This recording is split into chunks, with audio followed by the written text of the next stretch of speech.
I heard that Orson Welles patterned his Unicron character after Marion Davies' vagina. No, that wasn't even remotely funny. But I have to say, the fact that you didn't remove a sin for the fact that Orson goddamn Welles, the creator of Citizen Kane, is voice acting in this movie is worth at least 10 sins. The ship is currently on a trajectory towards a planet known as totally not the Death Star at all. Listen, Jared, not everyone bases everything they see on a pop culture reference, so believe me when I say the creators of Transformers were not thinking of Star Wars when they created Lithone. Instead, they based their metallic planet on gravity and the immutable fact that everything in space takes on a roughly spherical shape. That's right, flat earthers. Get fucked. Uneducated robot populace still uses escalator slaves. Also, why the hell would robots need shopping malls? Is there a version of Abercrombie and Fitch for the yuppie bots? Is there a robot topic for goth bots? 1. The escalators are not slaves, they're objects the very much alive Transformers use for their convenience. And 2, ignoring the stupidity that them having a mall is an issue, do you think escalators are only used in malls? Ever been to an airport or a sports arena? Why did you automatically go to these robots are uneducated and they're at a mall? Marvelous! Look! It's Unicron! The only unique feature of this incredibly obvious Death Star ripoff is that it sucks things up into its weaponized butthole. Okay, you just said Lithone was a Death Star ripoff, and now Unicron is a Death Star ripoff too? What's next? The moon is a Death Star ripoff? Oh. Unicron's Thresher sounds exactly like the 40-year-old dude 2 rows in front of me eating double fistfuls of his large buttered popcorn with Junior Mint sprinkles. Alright, you made me laugh with that, but I'm still giving you a sin. Why? Because these videos are jokes, and the sins don't mean anything. Hang on, the title is actually The Transformers, the movie? The hell sense does that make? I guess the screenwriter charged by the letter, because hey, that Laserdisc player's not going to pay for itself. This is because the original G1 cartoon was called The Transformers, with the word "the" being a part of the show's actual name. So when you make a movie, it has to be called The Transformers. The movie. It is the year 2005. The treacherous Decepticons have conquered the Autobots' home planet. There's also this fellow named 50 Cent on the radio that can't stop talking about how many times he's been shot. Except Get Rich or Die Trying actually came out in 2003, and 2005's The Massacre didn't feature any singles where 50 Cent mentioned getting shot, and was instead getting outsold by Kanye West. Simpler times. I'm pretty sure nobody explains how Laserbeak, a Decepticon spybird, was able to fly into this moon base undetected. It's literally called a Decepticon. I want you to make a special run to Autobot City on Earth. Wait, how fucking close is Earth to the Autobots' home planet? Even if Ironhide were able to move as fast as a normal spaceship, it'd probably take a while to get there, let alone a round trip. What the heck is this sin even trying to say? I mean, I've seen this movie, so I guess you're vaguely referencing Optimus wanting his message relayed quickly, but do you think the Autobots aren't aware of their distance to Earth and whether a message could be sent there quickly enough? I mean, I really don't get how this is a sin. If there is an answer to your question, does that erase the sin altogether? Meaning like 80% of your videos are pointless if someone simply answers your questions? Soundwave, play back Laserbeak's findings. Playing back Laserbeak's footage requires a Decepticon with a video deck, a huge USB R2-D2 connector of some sort, and practically an entire mini-model spaceship port. That crazy 2005 technology, man. Jeremy points out things on the screen cliché. Also, a universe that has transforming robots and intergalactic space travel is also still dependent on VHS tapes. Jeremy expects a movie that came out in 1986 to accurately predict the future when he couldn't predict that Batman v Superman. Megatron! Even though these are robots and could survive the cold vacuum of space, it's still a fucking vacuum. These assholes should have been sucked out of the ship as soon as Megatron breached the hull. Interesting hypothesis you've got there, assuming there's air inside that ship that would be sucked out. You know, the air that the air-breathing, heavy-ass robots pumped into that ship. Megatron, who clearly has an awesome laser-blasting cannon attached to himself, simply changes into a big gun for some other asshole to use. Nope, I'm not letting you get away with sending G1 Megatron turning into a gun. Teletran 1 is responsible for the alternate forms of Transformers as it indiscriminately scanned a nearby military base, which is why Megatron is a gun. That shit is awesome, it's canon, and it's a sin none of the Bay movies did that. Hot Rod, the shuttle's coming! Judging by the scope of Daniel's locator, it could be landing at any location in the Northern Hemisphere. That would be true if not for the giant f***ing X marking the spot, Dr. Jones. Daniel unwittingly hoverboards through the Battletoads wind tunnel level. As you command, Birdmatron. Jeremy makes a pop culture reference. Birdman superior. CinemaSins inferior. This Decepticon has Hot Rod in his sights, but waits just long enough for this dickhead to stop him. Yet another example of Jeremy not realizing things in a movie happening at the same time. Let's burn rubber. Okay, I realize this is a cartoon. I really do. But these Autobots have distinct abilities, right? And Hot Rod is a fucking sports car, but can somehow easily make it down this unpaved mountain? No, you obviously don't realize this is a cartoon, especially one about sentient robots that can turn into literally anything. You gotta love when people preface their bullshit and then follow it up with a but. I'm not racist, but yeah, sure, buddy. What about me, Magnus? What about me? Blur, aka the Micro Machines guy, aka John Moshida Jr., inspires dickhead nitpicky YouTube channel 26 years later. Hey, my channel was created in 2008. Look, I know they're transforming an entire city and all, but this takes forever. Like arming the Death Star forever. Shouldn't they go to a more immediate option if they're already under attack? A more immediate option? This is the point where you should have realized CinemaSins doesn't have a clue what they're talking about. I mean, what other option do they have besides fighting back? Which hasn't been working. Movie 1980s so hard that it required at least one Transformer on each side to be able to turn into a ghetto blaster. Imagine spending the last few years or so trying to prove how woke you are, and then using actual racism by referring to a boombox as a ghetto blaster. That's hypocritical. Devastated. It's almost like some kind of Voltron of some sort. Don't you mean Go Lion? I mean, if you're gonna suggest Transformers copied Voltron, I'd have to mention that both Transformers and Voltron are a derivative of Japanese mecha anime, and both literally debuted in September 1984. That's right, normies. Voltron is the Power Rangers of mecha manga. Lasers, guns, robots, excitement. Montage, hormones, pictures, boners, excitement. CGI, Gumby physics, powers, excitement.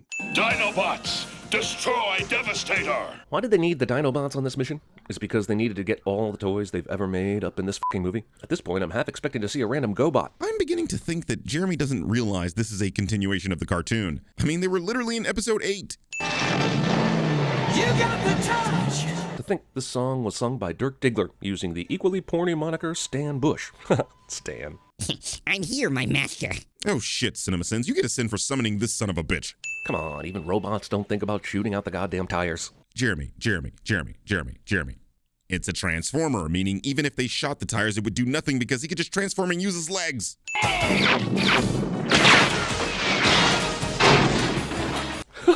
His fucking laugh. An Unicron. It really doesn't pain me that this was Orson Welles' last performance, since I'm sure he was paid well. But the fact that his heavily processed voice is coming out of an animated robotic space butthole makes me view Touch of Evil through a slightly different lens. 15 sins for calling Unicron a space butthole, because he is clearly an intergalactic kegger. I have summoned you here for a purpose. Summoned? How do you summon something that is practically dead and floating in space? Is there some sort of auto-summoning signal? Are these guys hooked up via Skynet or some shit? No, but this does answer the dumbass question you asked in Sin 54.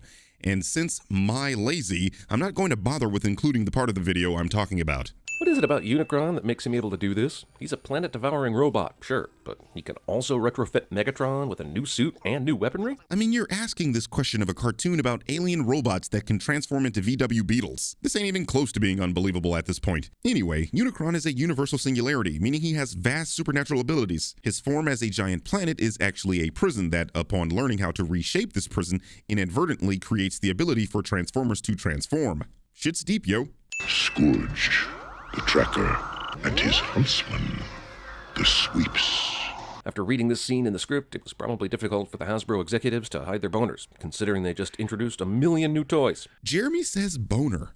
Also, the powerful Unicron, who we saw suck a planet dry at the beginning of the movie, needs to create minions to destroy the matrix of leadership rather than simply go to Earth and do it himself. What a dumbass. No, he's actually smart. The Autobot matrix of leadership is the essence of Primus, Unicron's twin, and the only thing that Unicron is afraid of, being it's basically the only way to defeat him. This is why Unicron uses a herald on his multiversal conquest. So the movie has eliminated two of the franchise leads within roughly the first 30 minutes of the movie, which is definitely what everyone paid for when they bought a ticket back in 1986. That's really what a movie is supposed to do, though, isn't it? Raise the stakes? I mean, it's not like Optimus and Starscream weren't in the movie.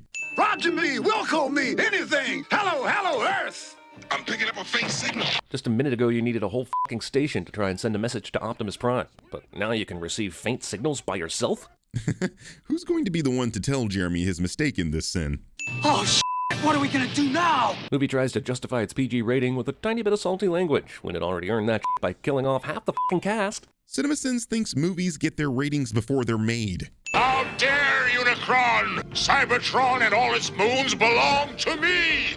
Unicron created Galvatron, but could not fix his insubordination. He says while literally showing him fixing his subordination. This is one of the very few funny parts in this movie, but I'm wondering why the Dinobots not only hadn't been helping with the battle, but need to be boosted up into the fucking shuttle. Transform back into fucking robots, assholes. What CinemaSins doesn't show you is that Grimlock here was trying to fight the decons in this scene. More casual Star Wars thievery. And George Lucas stole them from Isaac Asimov. What, did you think laser blades were invented in 1977? Silly rabbit. Cup and Hot Rod just bought it. And I just bought Cup and Hot Rod. Wait, did I get suckered by subliminal advertising again? Damn it. Oh my god, we get it. The Transformers have a toy line. Big whoop. Talk about the goddamn movie or else I'm going to point out that this is you admitting ancillary stuff matters. Talk to me. Fix me. Hey, just because these guys are robots doesn't mean they get to talk normally underwater. I mean, look at this guy. There are bubbles coming out of his mouth. Why doesn't he sound like... Must not remove a sin.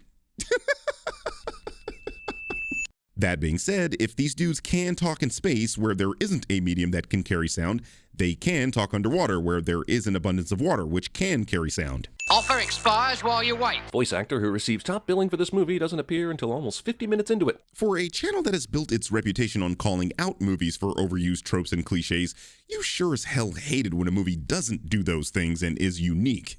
Why, boy, hit my nose! God damn, I wish this movie would make up its mind about whether it's for 5-year-olds or 15-year-olds. Same thing I say every time I open up a CinemaSins video. Ultra Magnus is dead, and the Matrix destroyed. Jesus Christ, the scene where Galvatron thought he beat Ultra Magnus happened 11 minutes ago in movie time, and I just want to hammer home that Unicron dragging Galvatron all the way back here just to tell him he didn't is the stupidest thing I've seen in any Transformers film ever, including the Michael Bay ones. Motherfucker, have you seen Transformers Age of Extinction? That was 157 minutes of pain. Last time I was that uncomfortable, I was watching the Fresh Prince listen to his wife's entanglements. Me, Grimlock, want to munch metal. I hear this is also a slang term for robot lesbian sex. That's lesbianist. For a time, I considered sparing your wretched little planet Cybertron. We shall witness its dismemberment. But wouldn't it have been easier for Unicron to f*** Cybertron up in its normal planet-destroying form? This transformation seems unnecessary, unless you're trying to sell a toy or so. Oh. Except Hasbro didn't sell a toy for Unicron until 2003, and the canceled projects they were working on looked nothing like this. This is how gravity works in space, kids. Yes. Yes, it is. It cannot be opened. Not by a Decepticon. Also not by an Autobot, considering Ultra Magnus's impotent attempt. Apparently, CinemaSins wasn't paying attention to the movie when they showed Hot Rod catching the Matrix after Optimus dropped it, meaning only he can access its power. Sense of satisfaction now. You got the touch! That f***ing laugh. Arise, Rodimus Prime. Why didn't a porn star ever use this name? That was funny.